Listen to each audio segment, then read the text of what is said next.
গত ২৯শে অগস্ট ভারতের আসামের বরপেটা রোডে হিন্দুদের ৪টি মন্দিরে হামলা ও মন্দিরে থাকা প্রতিমা ভেঙে তছনছ করেছে মৌলবাদীরা। তখনই সাথে সাথে বিক্ষোভের নামে বরপেটা রোডের সনাতনী সমাজ।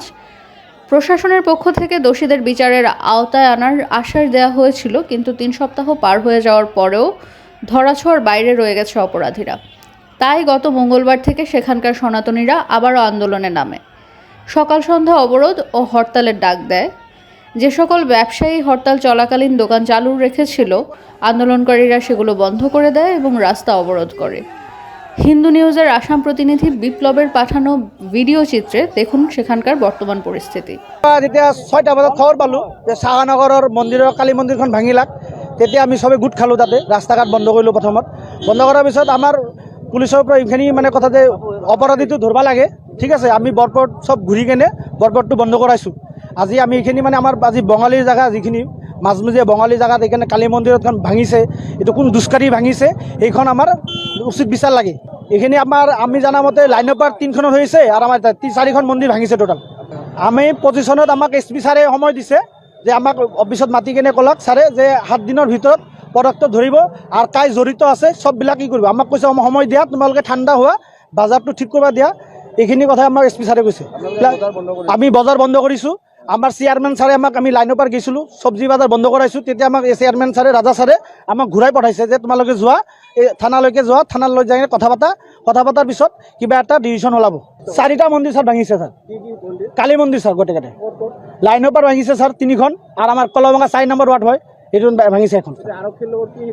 আৰক্ষীৰ সিদ্ধান্ত হ'ল ছাৰ যে আমাৰ 4টা মন্দিৰ যে ভাঙিছে, এইখন আমাৰ আসামীটো ধৰিব লাগে ছাৰ। এইখিনি আমাৰ দাবী। আমি এইখানে আমাৰ মনত দুখ লাগিছে। ইয়াৰ কাৰণে আমি বাজাৰ বৰপেট বঙালী আমাৰ হিন্দু সমাজৰ ভিতৰত এইখিনি আমি বন্ধ কৰাইছোঁ। বাজাৰখন আমাৰ মনত দুখ লাগিছে। ৰাইজ ওলাই আহিছে, আজি বৰপেটৰ সব ৰাইজ ওলাই আহিছে।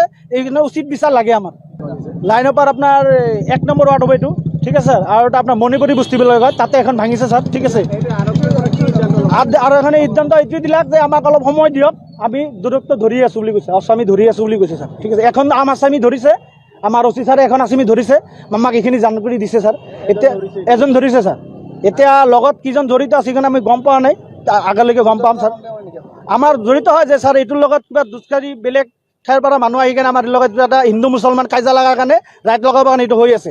আৰু এইটো অসম ইমান শান্তি জেগা, আৰু বৰপেটত সব জাতিৰ লগত ভাল মিল আছে, ঠিক আছে। এইখন জাতিৰ লগত কাজিয়া লগাৰ জন্য এইখিনি বস্তুটো বেলেগ দুষ্কাৰী কৰি আছে, দুষ্ট চক্ৰ কৰি আছে ছাৰ।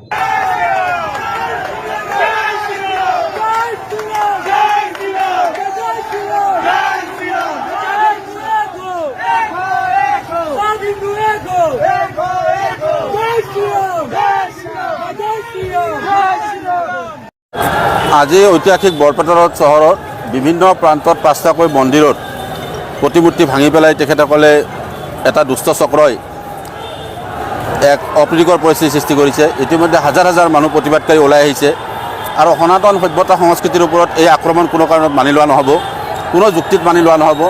মই এই চেগতে সমগ্ৰ বৰপেটা ৰোডবাসী ৰাইজলৈ মোৰ বিনম্ৰ আহ্বান।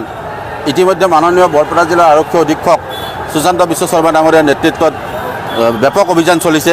ইয়াত কোন চক্ৰ জড়িত আছে, ইয়াত জোৰ তদন্ত ইতিমধ্যে আৰক্ষীয়ে আৰম্ভ কৰা বুলি কৈছে। আৰক্ষীৰ ফালৰ পৰা, অসম আৰক্ষীৰ ফালৰ পৰা তেখেতসকলে অলপ সময় বিচাৰিছে। গতিকে মই ৰাইজলৈ বিনম্ৰ আহ্বান জনাম যাতে কোনেও যেনে অপ্ৰীতিকৰ পৰিস্থিতিৰ সৃষ্টি নকৰে, শান্তি শৃংখলা বজাই ৰাখি অনতি পলমে দোষীক কৰায়ত্ব কৰাৰ কাৰণে অসম আৰক্ষীয়ে ব্যৱস্থা ল'ব, আৰু ব্যৱস্থা ল'ব লাগে। আৰু এয়া বৰপেটা ৰোডবাসী ৰাইজৰ দাবী, কাৰণ হিন্দু সনাতন সংস্কৃতিৰ ওপৰত আক্ৰমণ, এই পৰিকল্পিত আক্ৰমণ কোনে কৰিছে, ইয়াৰ ওপৰত বিচাৰ হ'ব লাগিব, আৰু ইয়াৰ কালপিত এটাকৈ গ্ৰেপ্তাৰ হ'ব লাগিব। কাৰণ আইন আমি হাতত তুলি নলওঁ ৰাইজে, আমি আইন হাতত তুলি লোৱাৰ প্ৰশ্ন নাহে। কিন্তু এই কাৰ্যৰ লগত সনাতন সভ্যতা সংস্কৃতিৰ ওপৰত এই যে পৰিকল্পিত আক্ৰমণ, এই আক্ৰমণৰ ওপৰত কঠোৰ কাৰ্যব্যৱস্থা গ্ৰহণ কৰাৰ কাৰণে ৰাজ্যৰ মাননীয় মুখ্যমন্ত্ৰী মহোদয়ক আমি আহ্বান জনাইছোঁ, সন্মানীয় DGP মহোদয়ক আহ্বান জনাইছোঁ, আমাৰ বৰপেটা আৰক্ষী অধীক্ষক মহোদয়ক আহ্বান জনাইছোঁ। আৰু আমি আশ্বস্ত হৈছোঁ, বৰপেটা মাননীয় আৰক্ষী অধীক্ষক মহোদয় ইতিমধ্যে আমাক স্পষ্টভাৱে জনাইছে যে আমি 72 ঘণ্টাৰ ভিতৰত অনতি পলমে ইয়াৰ লগত জড়িত প্ৰতিটো কালপিতক তেওঁলোকে গ্ৰেপ্তাৰ কৰিব। গতিকে আমি আৰক্ষীকো এই ক্ষেত্ৰত পূৰ্ণ সহযোগ আগবঢ়োৱাৰ কাৰণে আমি ৰাইজলৈ বিনম্ৰ আহ্বান জনাইছোঁ।